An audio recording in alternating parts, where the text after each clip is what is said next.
Broadcasting from the business capital of the world, this is the Podcast Business News Network. Do you want to be an international best-selling author? Well, it is possible. Yes, the lady we're talking to now, here she is, Larissa Soehn. And guess what? She's not only an international bestseller of so many books, she's also the owner of her own publishing company, and she's helping people like you that are listening here today get published and to start writing that book. So let me have her introduce herself. Welcome back today, Larissa. How are you? Good. Thanks for having me, Jill. It's always such a pleasure and such a joy to be on these shows. So exciting. Next Page Publishing is the name of the company, and she's a rock star. As a mom, entrepreneur, author, where did you want to start? Let's start with what I do, who I serve, and how I show up in this world. So I started writing my own books about coming up on 4 years now. We're just at the end of the 4-year cycle. And I saw this great need in the world to put the power back in authors' hands. When I wrote my first book, I was taken advantage of, and I thought that everybody would have my best interest at heart. You know, I had done this amazing thing and written this amazing book that I was super proud of. And I thought everybody would celebrate with me and want to fill their cup with me. And instead, I found they were draining from my cup in order to fill theirs. So I stepped back about 2 years ago and I said, how can I make this better? How can I help authors feel more in control of the process and give them more rights over their work, and where they should have the biggest voice is in what they have produced. So I started Next Page Publishing, and we are coming up on 1 year of being in business. And I am very proud to say that we have served over 24 authors on their publishing journey. We are actually full of capacity. I never thought I would say that, but my company is officially at capacity for the authors that we can take in for the rest of this year, which is phenomenal, which means we have over 12 books slated to come out in 2024, which is just astronomical. So the whole point of Next Page Publishing and all of the authors that have signed with us and joined our family is to help entrepreneurs write books to grow their businesses. We saw the power that a book could have as part of our business umbrella. And we wanted to give entrepreneurs the same opportunity that I had been afforded and write their books and then get on international speaking stages, come on shows like this with amazing hosts like Jill, sell their books at the back end of their speaking engagements, attract their ideal client, charge more for what they do, because all of a sudden they have this authority builder behind their name. So we've been doing this for about a year, and we are in celebration mode. And that's what this whole episode is about, is celebration. Perfect. Thank you so much. Pleasure to have you. And remind us how we can reach out to you, please. Yeah, so our doors are closed for enrollment, but we have started a wait list for 2024. So you can still meet with me one-on-one in October. You can head to nextpagepublishing.net. We have a ton of free resources there as well. So if you're not quite ready to make that leap and have that one-on-one call about how, 2024 is your year to write that book and become that best-selling author, you can check out our blog, you can check out our podcast. All of the shows that we have with Jill and I are on there as well. So you can check out anything that we've talked about. But yeah, if you are looking to stop saying someday and start saying today, then make 2024 your year, and you can schedule that call with us at nextpagepublishing.net. Beautiful. And what did you want to kind of dive into for today for everyone? I mean, there's still so much about you and your work and the different books you have and the genres. And what was it for today? Today, well, I had a hard time picking for today because I had quite a few conversations that I think are worth talking about. So the first one I want to talk about is actually celebration. Celebrating our roles as entrepreneurs. I think as entrepreneurs, we can get swept up in the day-to-day and forget to celebrate everything that we have done and everything we've been through. My company has been in business for almost a year coming up. October 11th, I believe, maybe 14th is our anniversary date. And we are fully booked. And that is phenomenal to be able to say, not only because it's good for me and my business, but it means I've been able to connect with the people that needed me most in their time. And I think as entrepreneurs, we can get stuck in the bottom line, the dollar, the red versus the black, the numbers. and we can forget why we started this in the first place. And when I made the decision to close our doors to new enrollments, it was really challenging because I was facing the question of, do I hire more staff to take on more people, or do I want to keep it truly a personalized service? And I opted to go personalized. So we are not scaling up anymore. We have said, this is the number of people we can serve comfortably. This is the number of people that we can give our full attention to, and this is who we're going to serve for the next couple of months. And so I think, and on the cusp of that, we launched one of our books yesterday as well. One of our authors, Christopher Johnson, launched his book yesterday. He had a big launch party, a big celebration. There was tears, there was laughter. It is such a process to go through, and it was his moment of celebration. And so I'm just reminding all of the entrepreneurs out there to take your moment of celebration, because they are there and they deserve to be. For me, I eat. That is my moment of celebration. I go out for food, I order food, I make cupcakes, whatever. That's my moment of celebration. But just finding that moment to celebrate. Interesting. Yeah. Which sometimes you take for granted and you're, too busy, too this, there's just so much on your plate, but it is important. You're right. And, and it's not selfish. It's like self-care, right? Some people may call it being selfish, but I agree. As women, we should, celebrate more. Yeah. And the next topic I want to flow into is when to get off your butt. So Good one. I had a how did this conversation come to be this morning? A colleague of my husband's, her sister-in-law has been writing a book for 10 years. And I gave the same face that you just did, Joe, of like, oh my gosh. And I got really reflecting, and there's so many ways I want to step in and help this person to bring their book to life. Because obviously, if you have enough passion to keep going for 10 years, this is something that you're going to do, or you darn well should do. But the problem with waiting 10 years, and the problem with saying someday, I'll do this next year. I've met with people that have been thinking about their book for 4 years. Trends change. And I think 10 years ago, what would have been a very relevant book, would have been a very good book, is no longer a good book today. And my heart breaks for this aspiring author of my husband's colleague, because she probably started writing her book 10 years ago, and it was probably a killer. It was probably so good. But I cannot think of anything, and maybe you can, Jill, that it is relevant today that was relevant 10 years ago. No. With the change of social media. I mean, unless it's like a life story, but they got 10 years on your story. But yeah. Yeah, but even the quotes and the references you're going to be making in the book, and the modern day isms to make it relevant for today. That content that you have been sitting on for 10 years is going to need a massive refresh and rewrite right from the ground up. And so I hear it all the time. Oh, I want to write a book. This would be such a good topic, and the time is now.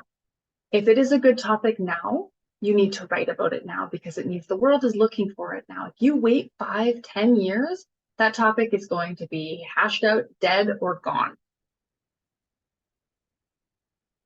Point being, hello, get with it, start.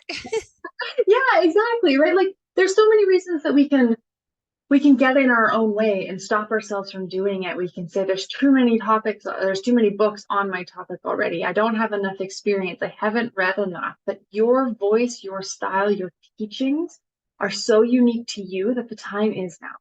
The time is absolutely now. If you need a second edition of your book 5 years down the road, perfect. Then you do that. That's how you stay relevant. That's how you stay fresh. That's how you keep making 5-star book sales, is you stay with the trends and the topics, and you stay on point. I had a conversation with my mom the other day, actually, about I want to write a book for my daughter, and when she becomes a teenager. And my mom was like, do not write it now. Like, the problems that she is going to face as a teenager in 10 years will not be the problems she is facing today as a teenager. And that advice really sits with me, because it's so true. What I see as a problem for her today won't be a problem for her in 10 years. And it's the same for your book. And also, that's a good point. One question I want to ask about our times, how times have changed. People are still writing books. Books are huge, but the physical book, are people still paper, putting out the books, or is ever a lot of people going digital? Is there authors out there that are publishing go straight to digital platform, or do you always, as an author, need a hard copy book? A lot of times you can get away with just digital, especially if you're offering it off of your website. It's just a download. Let's say you want to skip the Amazon route. You want to collect all the Hmm. royalties from your book and you just want to post on your website, then just do digital. That's totally fine.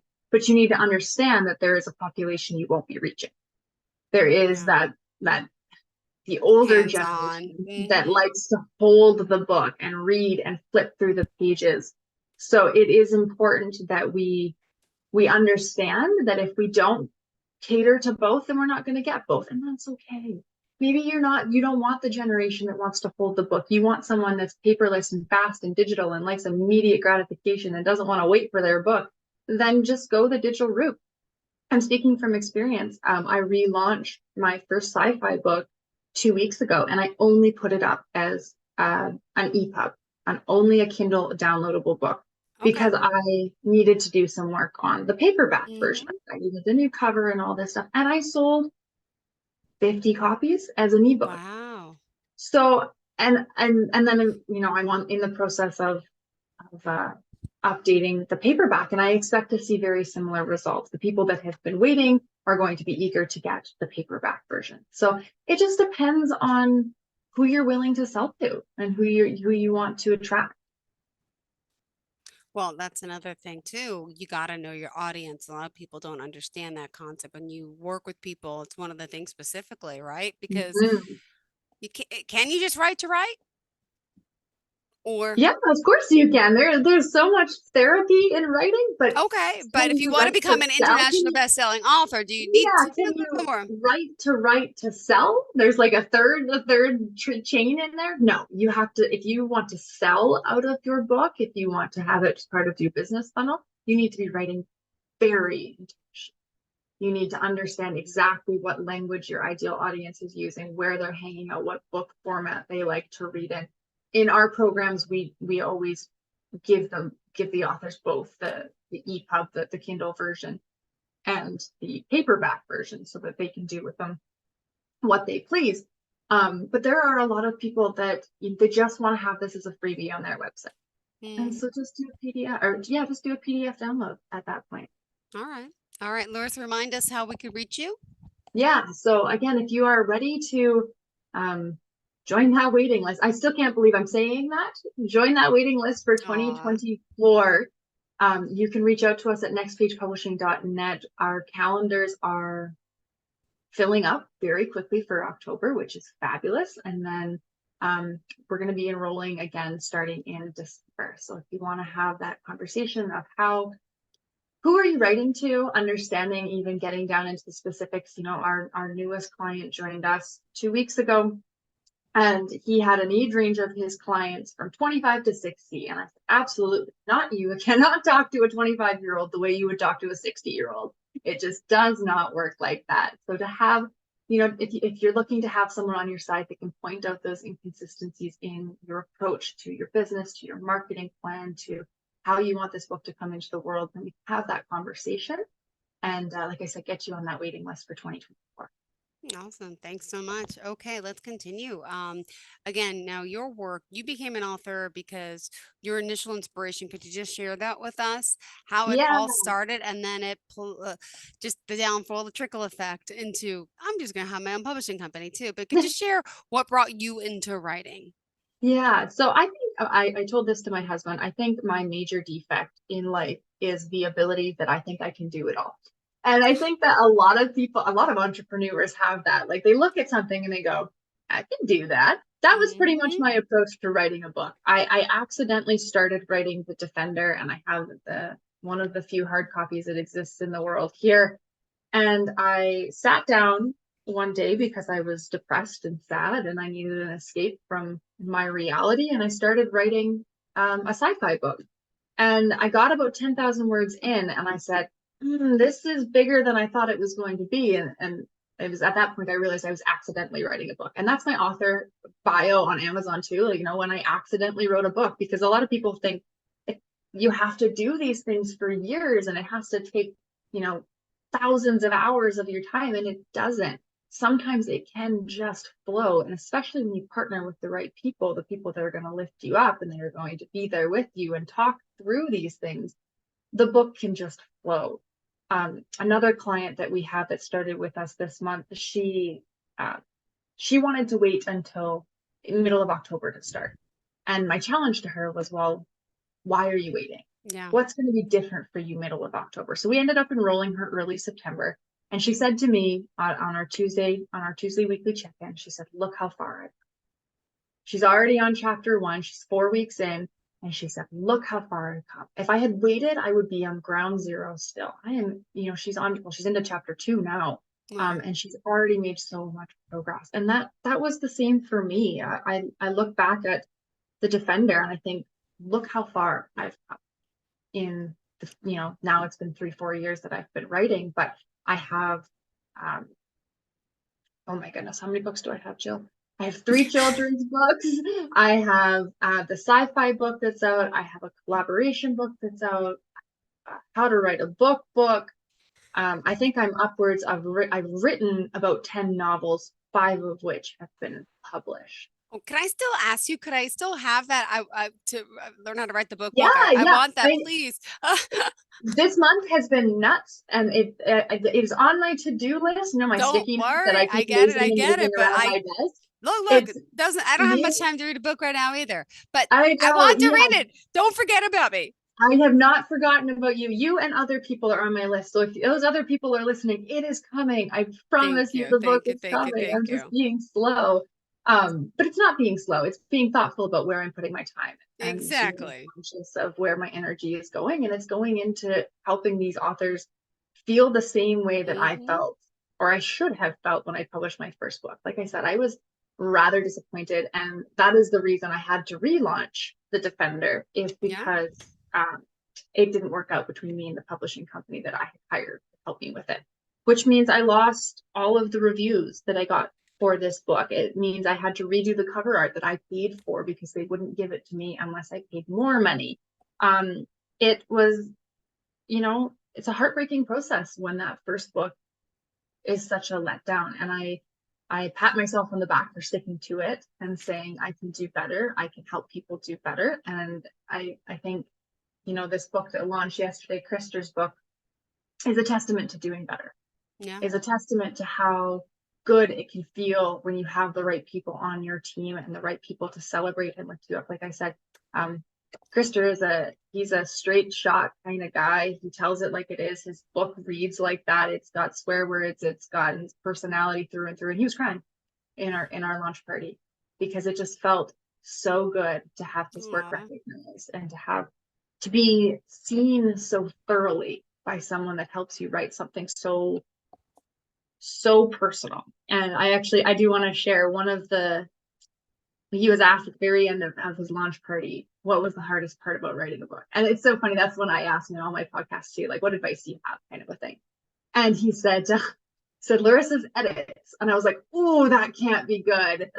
And he said, not because she's bad at what she does, because she's so good that she made me dig.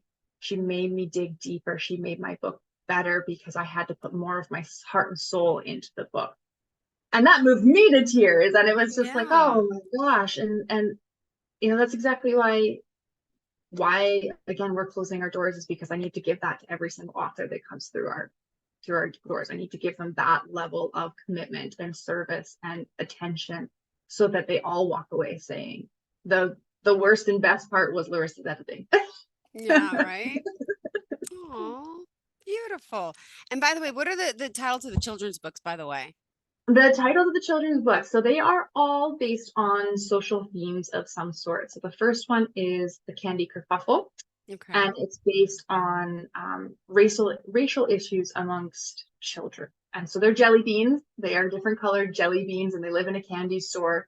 And they come across one color won't let the other color play with them, and all of these things. And it's just about giving the voice to the little guy Yeah. Make, one small voice can be enough to change a whole dynamic. And so that one's out there on Amazon. You can find that one there. The other two, one is The Never Ending Why.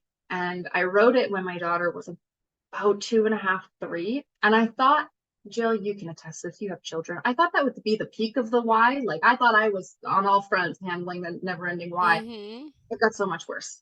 Wow. Now I need a version 2 of the never ending why. But it's just Ah. about reminding parents to be patient with their children, that their children aren't asking to be annoying or to be repetitive. They aren't asking because they like the sound of their own voice. They just genuinely don't know.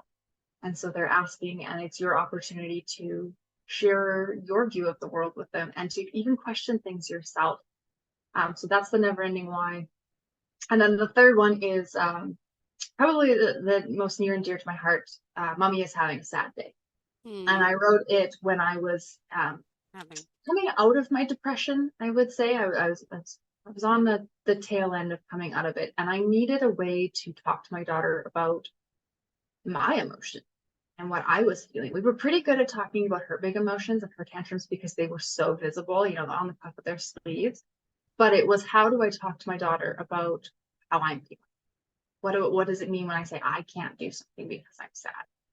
And it's a beautiful book. It's actually not available right now because we've been reworking it and trying to find a better way to bring it into the hands of readers in a nicer format. Amazon's not the best for children's books, so we've been working with other publishers on that one.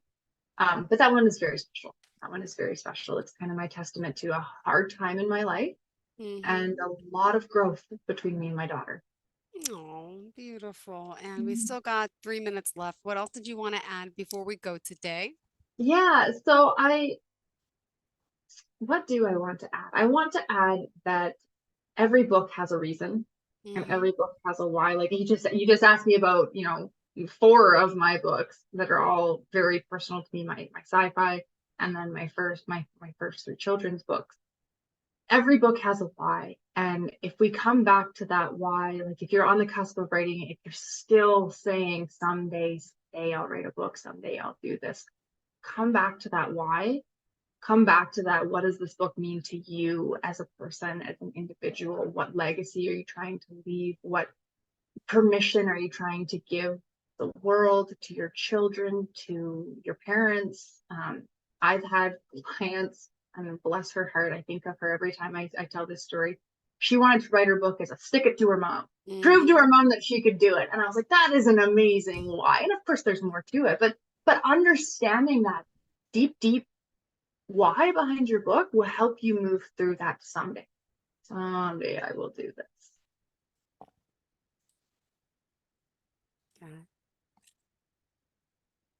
Could you say hello? Oh, Where'd you go? Got a little frozen. Okay, that's it. Hey girl, how are you? Back here. I said I don't know if you could hear me. I can. All right, good. Well, and I see you now loud and clear. And we also unfortunately have to wrap up. Always goes quick. Larissa, Soehn, how do we reach you? Share with us, of course, all your contact information, so please. I would love to jump on a call with anybody that's looking to write that book in 2024. Our wait list is open to start in that December-January zone. So you can reach us at nextpagepublishing.net and have that one-on-one conversation with me on understanding how a book fits into your business, where you can use it, and really digging into that. Why is this important to you and why does it need to happen? All right. Thank you so much. I appreciate having you back here as always. And thank you for checking in on me. And best of luck with your clients and all you're doing. And of course, the new and up and coming ones that should be on their way. Thanks again, international best-selling author again, Larissa Soehn, here joining us from Next Page Publishing. Have a fantastic day and an even better weekend.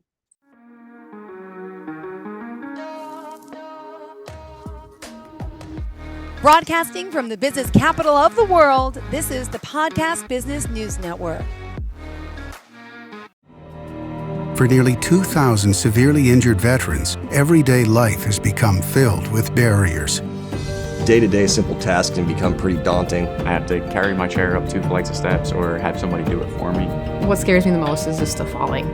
When I'm struggling with my house, I think, to have that one great barrier just knocked down, It's crucial. Home for Our Troops is a wonderful nonprofit that builds a mortgage-free, fully adaptive, handicap-accessible house. And there's no catch. It'll be our very first home that we've ever owned. This is a game changer. This is where your life begins again. We need you to join us in completing this important mission. Please visit hfotusa.org and help build homes and rebuild lives. Because of you, everything's going to be okay.